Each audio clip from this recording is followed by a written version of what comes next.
Assalamualaikum warahmatullahi wabarakatuh. Alhamdulillah, kita panjatkan puji syukur kepada Allah Subhanahu wa taala. Dalam kesempatan ini kita bertemu kembali dalam kegiatan lanjutan kuliah konsep Tuhan yang Maha Esa dan Ketuhanan. Dalam kesempatan ini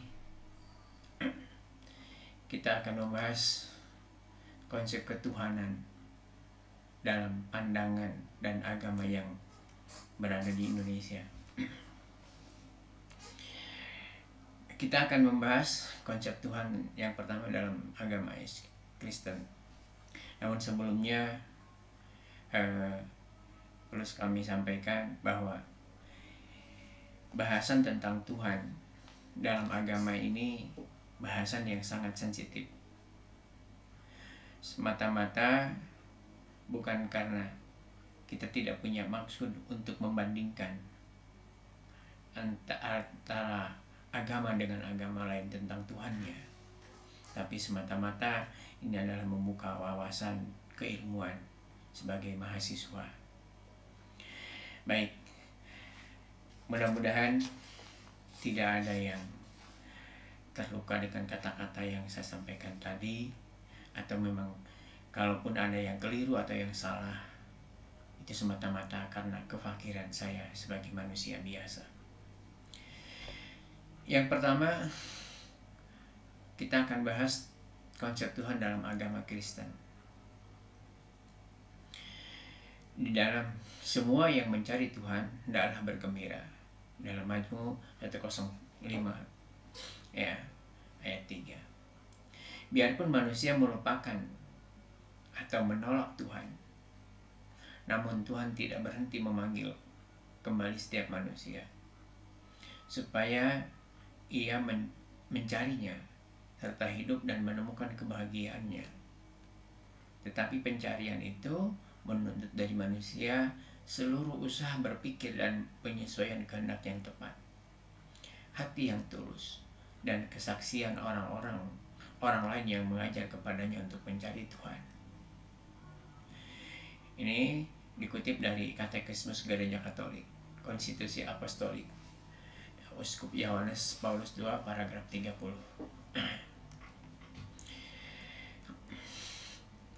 Kemudian masih dalam Katekismus Gereja Katolik, ya, paragraf 31, karena manusia diciptakan menurut citra Allah. Kalau di dalam ajaran agama Kristen, pengucapan Allah itu umat Islam, dan Allah mereka menyebutkan Allah. Karena manusia diciptakan menurut citra Allah dan dipanggil untuk mengenal dan untuk mencintai Allah, ia menemukan jalan-jalan tertentu dalam pencarian Allah agar mencapai pengenalan akan Allah. Orang menamakan jalan-jalan ini namanya pembuktian Allah, bukan dalam arti ilmu pengetahuan alam, melainkan dalam arti argumen-argumen yang cocok dan meyakinkan, yang dapat mengantarkan kepada kepastian yang sungguh. Jalan-jalan yang menuju Allah ini dipergunakan ciptaan, ya, dunia material dan pribadi manusia sebagai titik tolaknya. Baik. Kemudian Santo Paulus menegaskan, karena siapa yang dapat mereka ketahui tentang Allah nyata bagi mereka, sebab Allah telah menyatakan kepada mereka.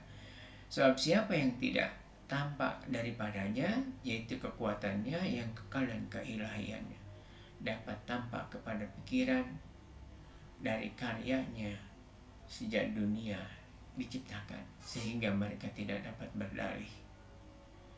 Dalam Roma 1 ayat 19 dan sampai dengan 20. Kemudian dalam Sin 241 ayat 2, tanyakanlah keindahan bumi, tanyakanlah keindahan samudra, tanyakanlah keindahan udara yang menyebar luas, tanyakanlah keindahan langit. Tanyakanlah semua benda, semuanya akan menjawab kepadamu, lihatlah betapa indahnya kami. Keindahan mereka adalah satu pengakuan Konfusius. Siapakah yang mencipta benda-benda yang berubah kalau bukan yang indah, culture, yang tidak dapat berubah. Ya.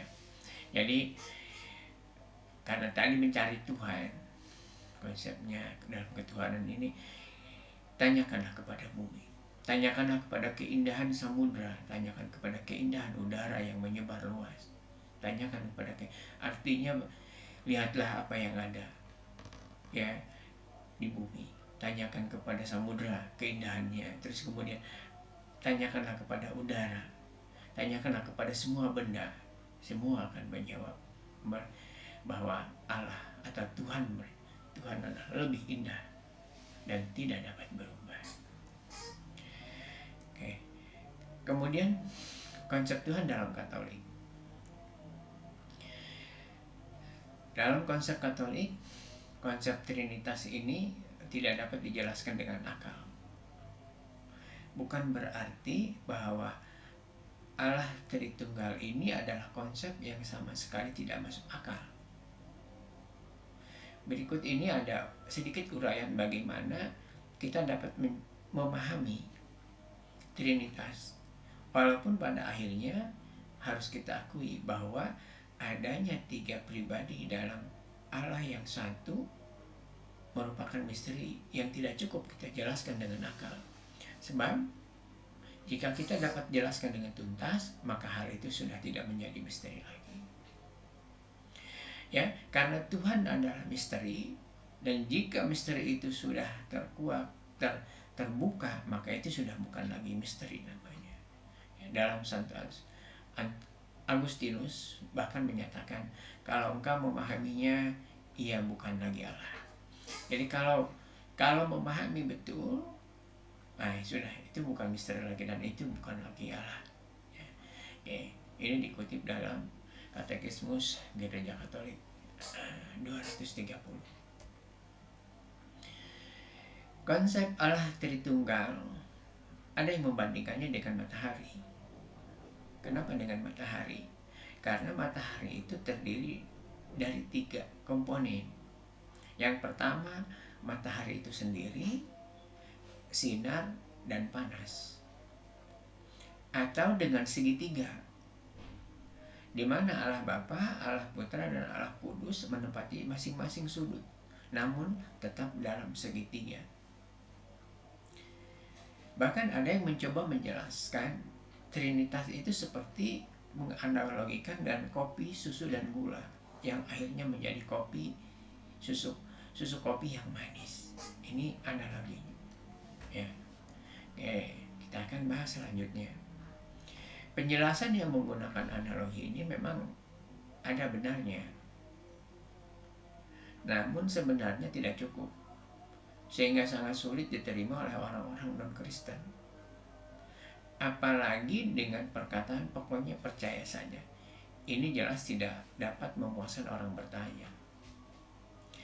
Jadi jika ada orang yang bertanya, apa dasarnya kita percaya pada Allah Tritunggal, sebaiknya kita katakan karena Allah melalui Yesus menyatakan dirinya sendiri demikian. Hal ini diketahui dari kitab suci. Doktrin Trinitas atau Allah Tritunggal Maha Kudus adalah pengejaran bahwa Tuhan adalah satu, namun terdiri dari 3 pribadi. Yang pertama, Allah Bapa pribadi pertama, Allah Putra pribadi kedua, Allah Roh Kudus pribadi ketiga. Karena ini adalah iman utama kita, maka kita harus dapat menjelaskan lebih daripadanya hanya sekedar menggunakan analogi yang tadi, analogi matahari, analogi segitiga, maupun analogi kopi susu. Ya, ini sekilas saja ya. Kita akan sambung dengan Tuhan dalam konsep agama Buddha. Seorang Buddhis atau seorang yang beragama Buddha tidak menyebutkan nama Tuhannya. Dalam sebuah buku berjudul Buddhist Be Happy, misalnya ditulis seorang umat Buddha meyakini adanya Tuhan yang Maha Esa, yang dikenal sebagai Ati Ajatam Abutam Akatam Asangkatam, yang artinya sesuatu yang tidak dilahirkan, tidak dijelmakan, tidak diciptakan, yang mutlak. Tuhan yang Maha Esa ini dalam agama Buddha adalah Anatman, tanpa aku. Sesuatu yang berpribadi, sesuatu yang tidak dapat digambarkan dalam bentuk apapun. Ini dikutip dari Joe Buddhist, yang ditulis Joe Priastana, yang Buddhist seorang Be Buddhist Be Happy, ya.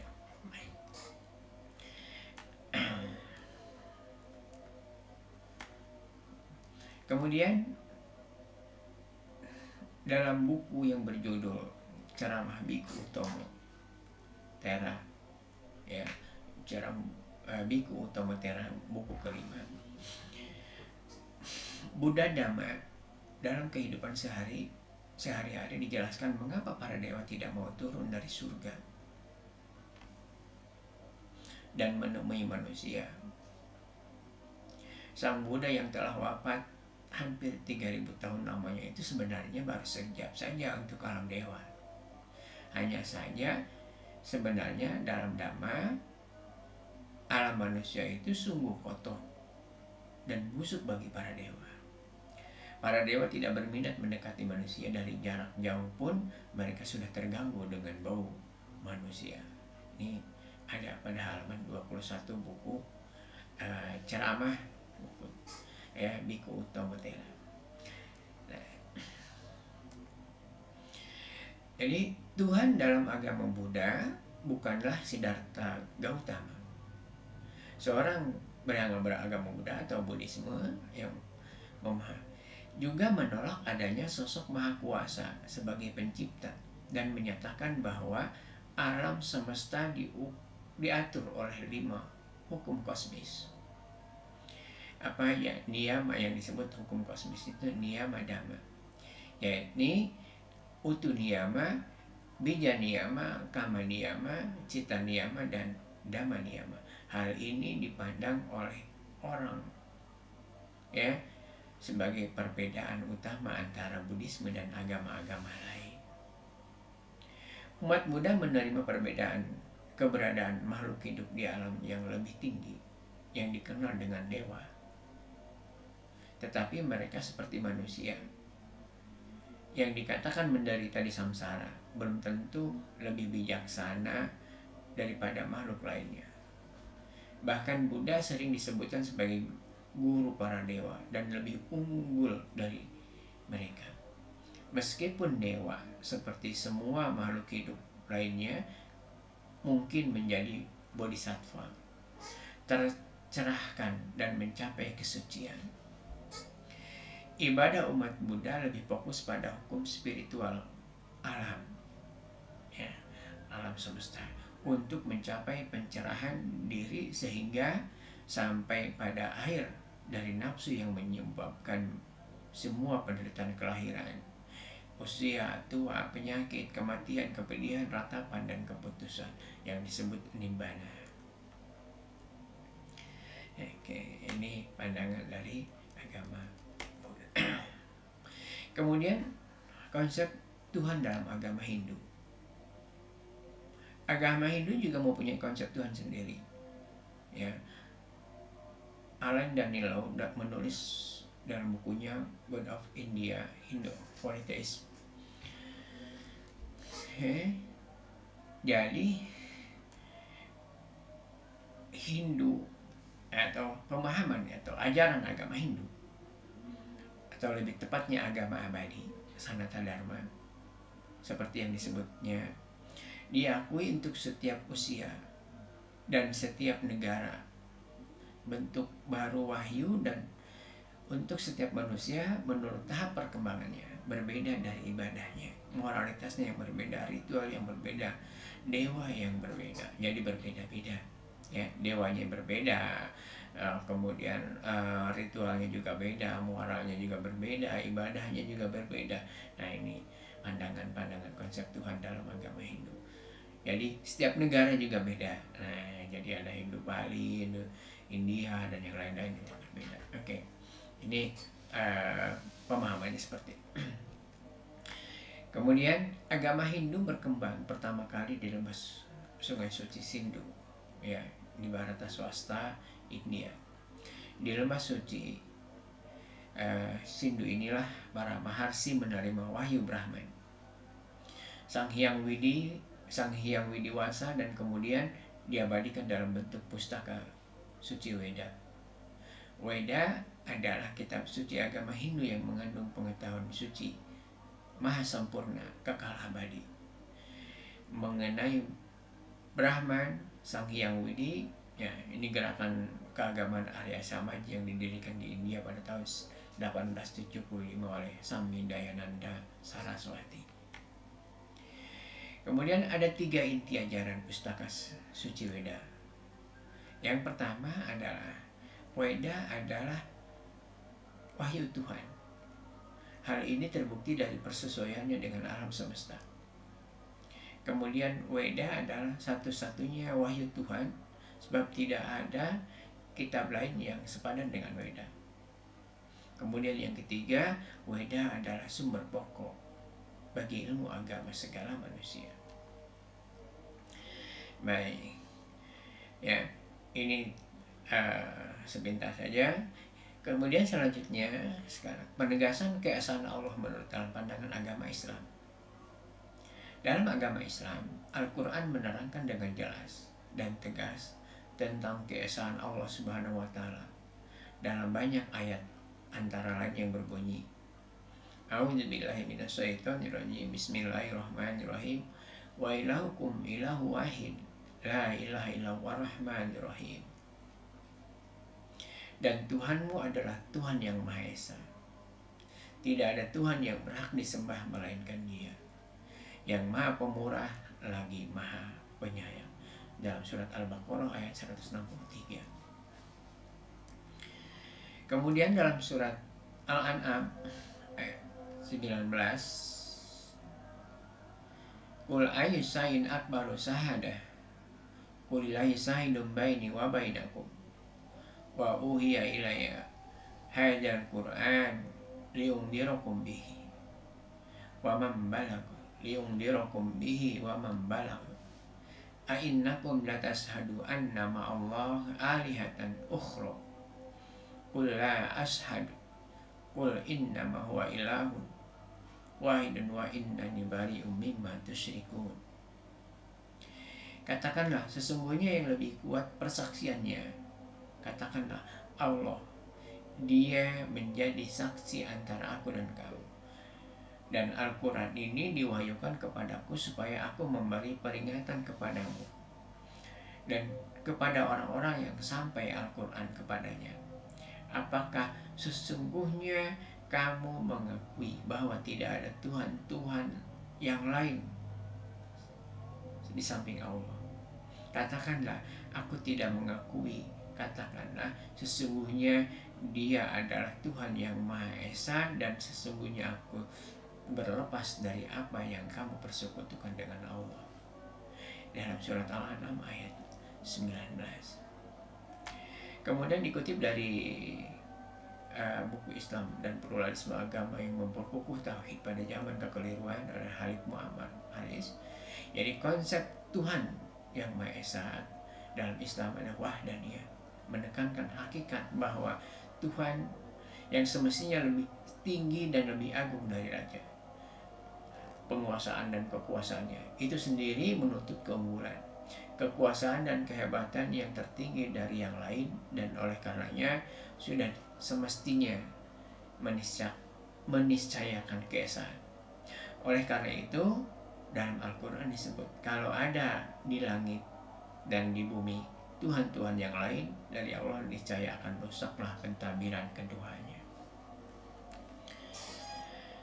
Oke. Dalam surat Al-Ikhlas, Allah sampaikan, Allah Subhanahu wa Ta'ala menegaskan bahwa Allah Ta'ala itu Esa, Ahad, As-Somad, kekal abadi, dan kewujudannya tidak tergantung pada yang lain. Dan seterusnya, Allah tidak beranak dan tidak diperanakan, lam yalid wa lam yulad, dan tidak satu pun dapat memandandinginya, walam yakul lahu kufuwan ahad. 4 ayat dari surat Al-Ikhlas sebenarnya telah menolak ke semua konsep Tuhan selain Islam, seperti konsep trinitas, politeisme, panteisme, panentisme, atau anak Tuhan, animisme, inkarnasi, dan pluralisme, ya, monisme. Kemudian maka Al-Quran yang menyebut bahwa ingatlah kepada Allah jugalah tertentu urusan menciptakan sekalian makhluk dan urusan pemerintahan. Allahu a'lam. Kemudian menurut ajaran agama Islam, Tuhan muncul dimanapun tanpa harus menjelma dalam bentuk apapun. Al-Quran menjelaskan dia tidak dapat dicapai oleh penglihatan mata, sedangkan dia dapat melihat segala yang kelihatan, dan dialah yang maha halus lagi maha mengetahui. Demikian ini yang bisa saya sampaikan dalam kesempatan ini. Kembali saya ulangi ya, bahwa ini semata-mata tidak membedakan, apalagi mencari perbandingan, mencari perbedaan di antara agama-agama tentang konsep Tuhannya masing-masing. Semata-mata ini adalah untuk mencari wawasan keilmuan, untuk mengetahui wawasan keilmuan sebagai seorang mahasiswa. Baik, itu yang bisa saya sampaikan dalam kesempatan ini. Apabila ada yang keliru dan salah, itu semata-mata karena kekhawatiran saya. Wabillahi taufiq wal hidayah. Wassalamualaikum warahmatullahi wabarakatuh.